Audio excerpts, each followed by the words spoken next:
Welkom, Moelen met Pelt. Och, Hugo had voor Kalle met Emes een bijzonder verhaal had te vertellen in een parkstadter. En onze gast, Hugo, die komt vanuit het uiterste noorden van Parkstad, Jabeek. En ik ben vroeger dat hij de ganse weg naar hier had gehaald. En dat is Dick Poelsma. Dick, hartelijk welkom. Graag gedaan. Fijn dat ze met me wilt komen kallen. Leuk en goed genodigd weer. Het is een ganse race, hè? Het is wel een stukje waren, maar goed, en zeker met de omleidingen die er overal zijn. Dus wat dat betreft maakt het wel moeilijker. Maar ziek dat ze het gered is. Ja. Ik ga dich van al te vragen van zeters erbij. Ja, prima. Is goed. Wat wil ze drinken? Tas koffie. Tas koffie. Gewone ordinaire Gewoon koffie. ordinaire koffie. Koffie, plus.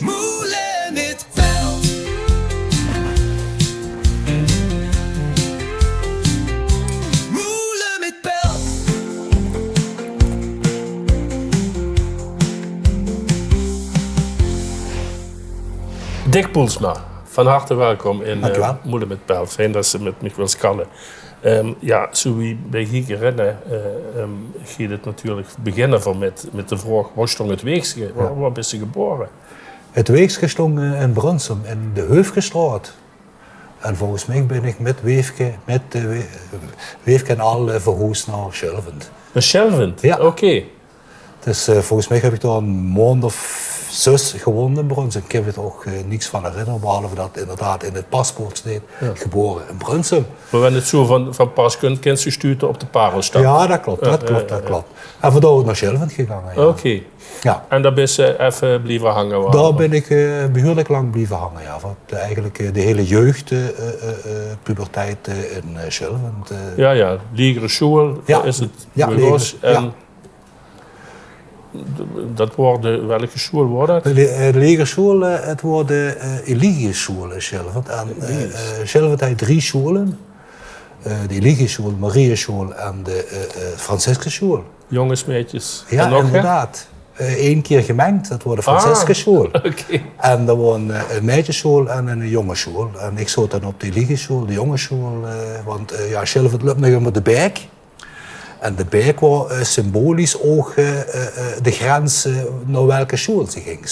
Okay. En ze woonden boven de berg, dus we gingen naar de Eligieschool. Oké, wordt het nu ook zo get van vuur of vinger het spoor, of wordt het toch wel anders? Nee, dat viel eigenlijk veel het reuze met jou. Want er waren ook wel leerlingen die dus onder de berg woonden en toch kozen voor Eligieschool of de meisjesschool, Marieschool.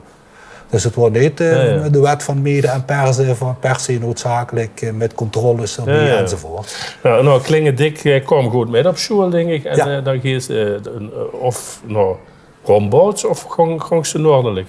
Nou, ik ben naar een Romboutscollege gegaan. En goed, het bijzondere... Brunsum. Ja, Brunsum. Het bijzondere van het verhaal is inderdaad dat ik tot en met de 4e klas alleen met jongens in de klas heb gezeten. Toen hebben in de 6e klas wordt het gemengd. En waarom wordt het gemengd? Men heeft het idee, schoolbestuur in Schelvend, dat kinderen die redelijk kans hebben om door het voortgezet onderwijs te gaan, HAVO, Atheneum, Gymnasium, samen in 1 klas komen te zitten, de voorbereidende klas, hoogste hoog. En daar was je inderdaad voorbereid op het voortgezet onderwijs. Ja goed, en ik heb inderdaad de voorbereidende klas gedaan en ik ben toen naar het Romboutscollege gegaan in Brunsum. Ja. Maar, en dat wordt dan wel gemengd? Dat wordt dus, de 6e klas wordt gemengd en er wordt inderdaad potentiële kinderen die dus voor het voortgezet onderwijs in aanmerking zouden kunnen komen, die worden in die klas gezet en die worden voorbereid op het voortgezet onderwijs. Dus dat betekent ook dat de eerste klas ook huiswerk kregen. Ja. De Schinveldse voorhoede. Ja, de Schinveldse voorhoede. Ja, als het zo noemt wel. Ja. Hey, en op die middelbare school, daar kunt ze eigenlijk ook erachter dat onderwijs wel get voor dik is. Ja, ik heb eigenlijk vanaf toen ik op de legerschool ook al opgekeken naar de onderwijzers dat wordt toch een geweldig, ik vond dat een geweldig beroep. Ja, in het voortgezet onderwijs, Romboutscollege, HAVO, dan begrijp je dan leraren. Hè. Ja. En toen inderdaad naar de pedagogische academie gegaan, hier in Heerlen. Kun je toch in Heerlen terecht? Kom ik toch in Heerlen terecht? Ja. Ja. En dat wordt nog genoegen? Ja, het wordt inderdaad een overgang van het Rombouscollege naar een pedagogische academie, waar eigenlijk geen opkomstplicht is. Hè. Dat is academie, dus ja, als ze zin komen ze naar de les en als ze beginnen zijn, zullen ze er wel voor zorgen dat op het einde van het jaar de zaak op orde moest hebben. Dus we hebben toen regelmatig met de klas, daar vandaan ook de naam Peltkind. Regelmatig in de pauzes door Heerlen gelopen en in het rooster gekeken, oké, wat hebben we vanmiddag, weet je? Dus het is leuker om bij Pelt te zijn en daar de middag te vertoeven. Ja. En het was natuurlijk ook nog eens zo dat het een behoorlijke race was natuurlijk van Oud-Schelven naar Heerlen op en neer. Ja. In de tijd met het brommertje. Oh, zo. Ja. Oké. Dat wordt dan toch al redelijk luxe. En wie ik 18 word, toen heb ik inderdaad het rijbewijs gehad. Ja.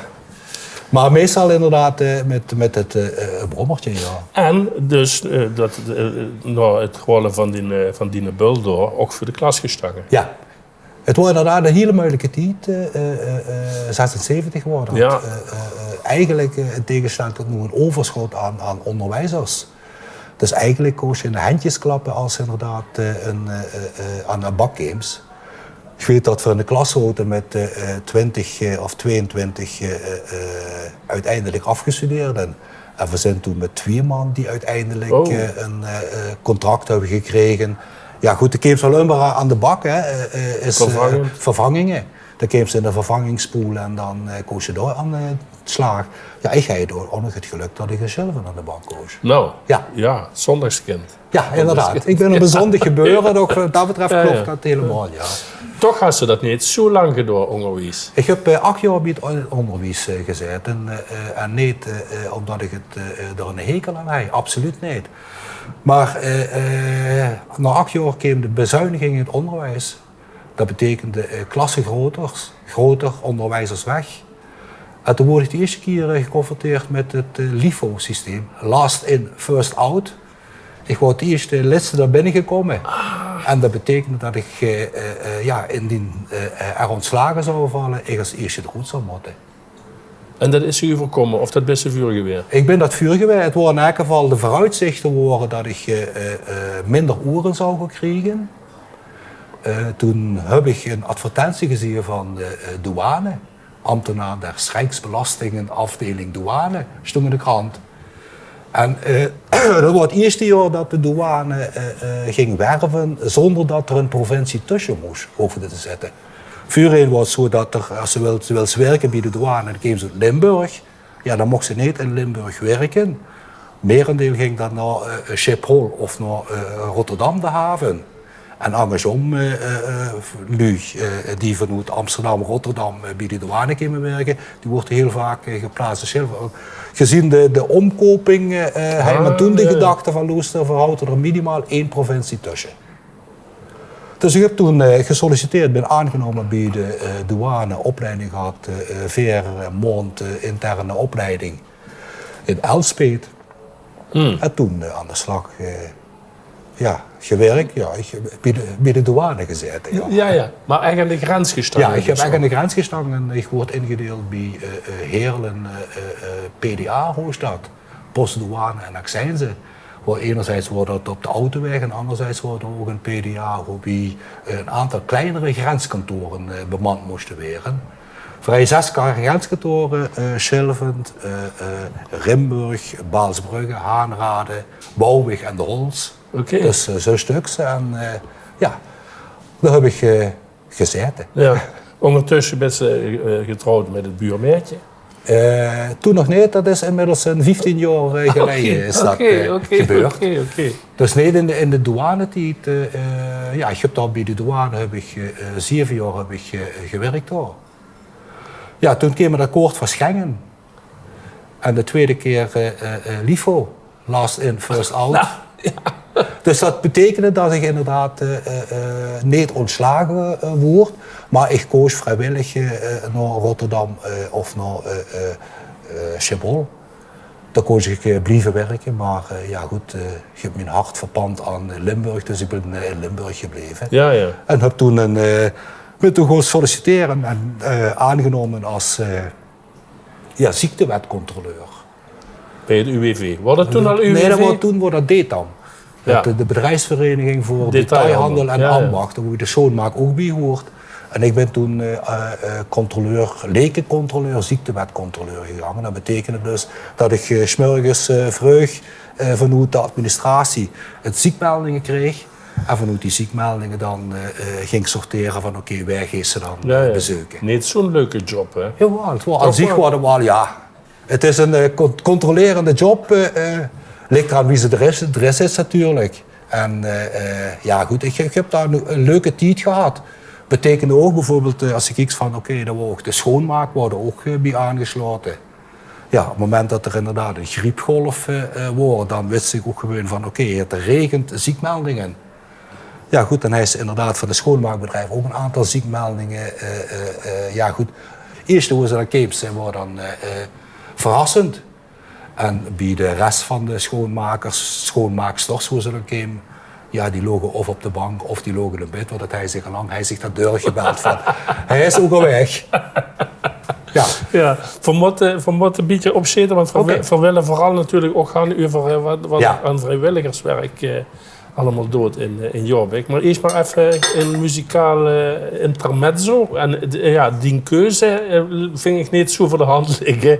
The Time of My Life en Dirty Dancing. Dat klopt, Dat moest je me toch maar eens uitleggen. Zoals ik eerder al vertelde, inmiddels 15 jaar getrouwd met het buurmeisje. We zijn naar het gemeentehuis in Schelvent onderbanken toen gegaan. Daar koos je een drietal liedjes van tevoren opnemen en of dingen laten spelen daar. En het mooie van het hele verhaal is inderdaad, ik heb vlak voor trouwen zeggen Martijn, Christine, u hield niks van mij achter, ik kom overal achter. We hoorden niet dat het eerste nummer wat we zingen was inderdaad dat Dirty Dancing, Time of My Life, dat paste gewoon bij ons. Dat de muziek begon te spelen en dan kwamen de eerste klanken van het Ave Maria. Dus ik zei van, wat is dit? En dan zoot ze met de rug, dus met gezicht naar de ambtenaar, met de rug naar de lui. En op een gegeven moment hoorde voor Martin Hurkens. Ja. Dan begon je het Ave Maria te zingen. En het bleek dat iedereen die daar zoot, dat was, behalve ik. Dus ja, het feit van, er is niks van mij achter. Gelogen straft. Ja. The Time of My Life, uit Dirty Dancing. We gaan eens luisteren.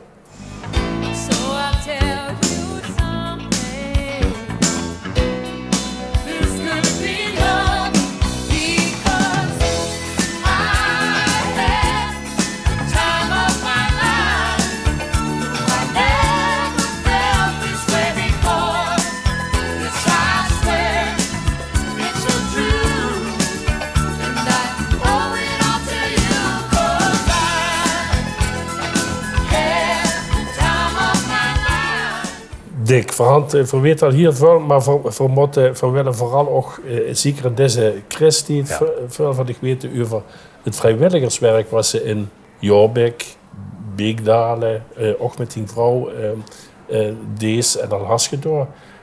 En dat is eigenlijk allemaal een beetje tussen de schuifduren begos, hè? Ja, het is in elk geval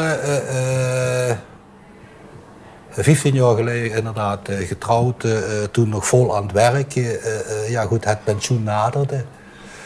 Ik heb immer begrepen van oké, dan moest ervoor zorgen dat ze bezigheden had, zodat ze niet in een groot zwart laag van scheide geranium zal besteld om achter te zitten. Maar goed, ik ben toen op een gegeven moment ben ik inderdaad bij een aantal gestart als vrijwilliger bij een aantal zaken. Ja, daar rolt ze in. Het zit ook in het aard van het beestje. En het wordt, bij ons thuis wordt dat ontzettend versterkt, omdat Christine hetzelfde in zit. Mm-hmm. Maar de best bijvoorbeeld gekoken voor u? Nee, ik zelf niet. Christine is op een gegeven moment... Er zit Lugo ontvangen, heem of ergens in een cirkel? Daar is het inderdaad mee begonnen. Christine is inderdaad begonnen met koken en heeft de maaltijden warm rondgebracht. We zouden toen in de jaar heb ik een werkgroep vanuit de stichting Samen voor elkaar onderbanken. Om te kijken van oké, wat kunnen we nu in Jorbik doen om lu te verbinden. Ja, want het was net zozeer het ding dat lu het zich net kost te permitteren of zo gaat, wat was meer gericht tegen eenzaamheid. Ja, het was in elk geval gericht tegen eenzaamheid en het zou eigenlijk ook de bedoeling zijn, en dat is het eigenlijk nog steeds, voor mensen met een kleine beurs. Oké. We hebben in elk geval toen gezegd van nou, wat verbindt, eten verbindt. Misschien is het leuk om samen te eten. En dus hebben we inderdaad, Christine toen is begonnen met koken. Vrij elke laatste vrijdag van de maand wordt dan gegeten. We gingen naar het ontmoetingscentrum in Jorbik en dan moesten we alle spullen warm herbrengen, want ja, de keuken is er niet dusdanig ingericht dat het ging. Ze begonnen met een man of 15 tot 20, 25 man in de kleine zaal die dan door gingen eten. Een 3-gangen menu voor 7,50 wordt het toen, of 4 euro, ik weet het niet precies. Ja goed, en dat breidt zich uit, dat spreekt zich rond. Met name van oké, het is daar heel erg gezellig en het eten is ook nog goed. En dat betekende dat we van de kleine zaal naar de grote zaal gingen. En dat betekende ook dat Christine het niet meer redde om alleen voor die gasten te koken. En inmiddels hebben we samen met de vrijwilligers een maximaal aantal deelnemers van 60.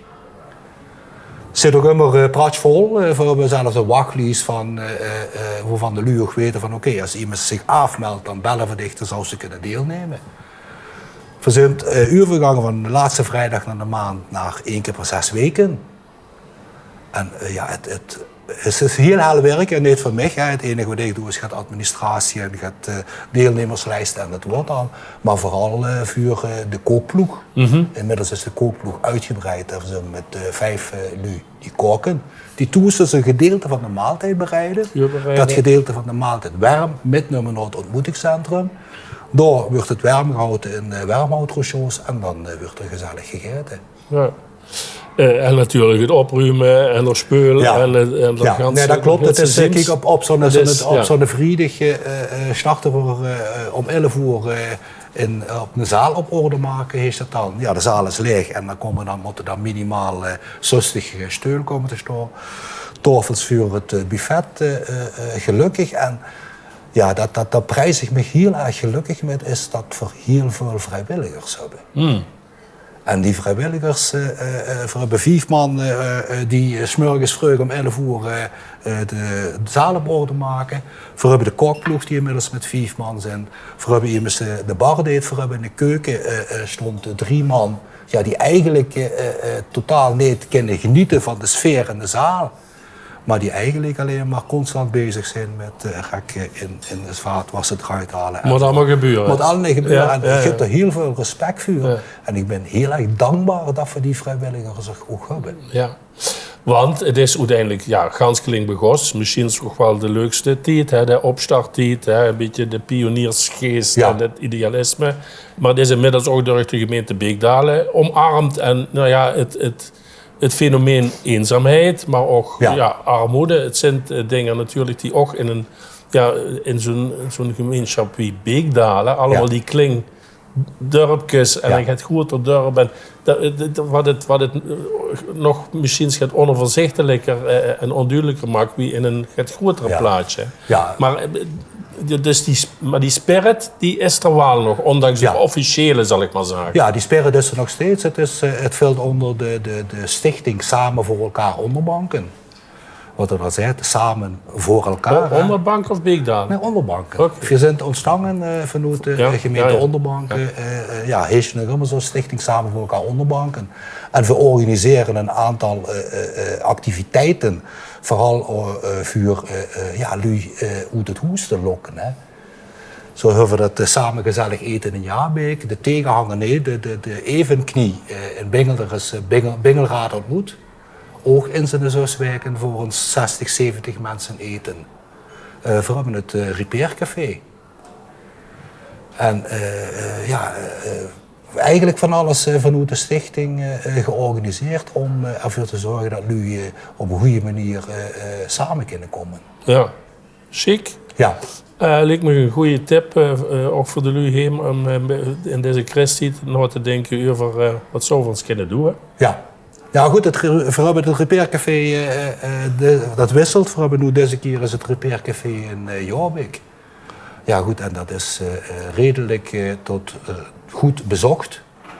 En ja goed, het is het fenomeen weggooien mooi niet. Geef je spullen een tweede kans.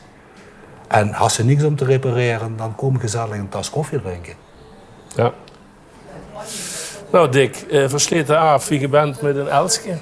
Ja. En du hast waarschijnlijk wel een mooie boodschap voor de lui heen.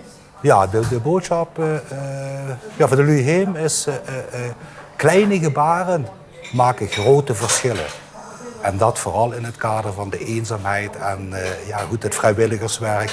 Ook al kan ze een hele kleine bijdrage doen, het maakt wel een heel groot verschil voor iemand die dat ontvangt. Ik ben het zo eens met deze man. Gezondheid. Gezondheid. Schöne Christmas. Angerwerk bij Moelen met Pelt. Dus op dat seminarie zit je waarschijnlijk met enorme leeftijdsverschillen. Alles door elkaar. Ja, je ziet het ook heel concreet in ons eigen gezin. Mijn zus had in de middelbare schooltijd helemaal niks met de kerk. Ging er ook zelden naartoe. Maar is erover na gaan denken na haar middelbare schooltijd. En later het klooster ingegaan.